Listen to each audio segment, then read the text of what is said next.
సిద్దిపేట జిల్లా నాయనరావుపేట మండల కేంద్రంలో మండల ఎంపీడీఓ మురళీధర్ శర్మ ట్రాన్స్ఫర్ కావడంతో ఆత్మీయ సమావేశం నిర్వహించారు.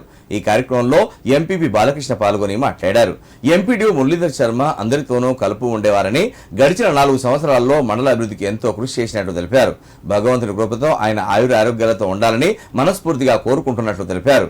అంతకు ముందు నూతన ఎంపీడీఓ శ్రీరాములకు స్వాగతం పలికి శుభాకాంక్షలు తెలిపారు.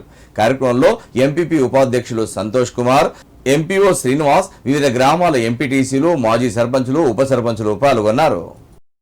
మా నారాయణరావుపేట మండలంలో గత 4.5 సంవత్సరాలు ఎంపీడీఓగా బాధ్యతలు నిర్వహించినటువంటి మురళీధర్ శర్మ గారు ఆదిలాబాద్ జిల్లాకు బదిలీపై వెళ్ళడం, దానికి మా మండలంలో ఉన్నటువంటి నాయకులు, అధికారులు అందరం కలిసి వీడ్కోలు సమావేశం నిర్వహించి వారు చేసినటువంటి సేవలను కొనియాడుతూ కొత్తగా వచ్చినటువంటి ఎంపీడీఓ గుమ్మడివెల్లి శ్రీరాములు గారిని కూడా స్వాగతం పలుకుతూ మేము మా మండలాన్ని అభివృద్ధి పథంలో తీసుకుపోవడానికి నాయకులు, అధికారులు అందరి శాయశక్తుల కృషి చేస్తూ కొత్తగా అయిన మండలం అయినప్పటికీ దీన్ని అన్ని విధాల డెవలప్మెంట్ చేయాలంటే దీనికి గౌరవ మంత్రి గారు, గతంలో మంత్రి గారు, ఇప్పుడు ప్రస్తుత ఎమ్మెల్యే గారి సహకారం కూడా మా మండలానికి ఎంతగానో ఉంది.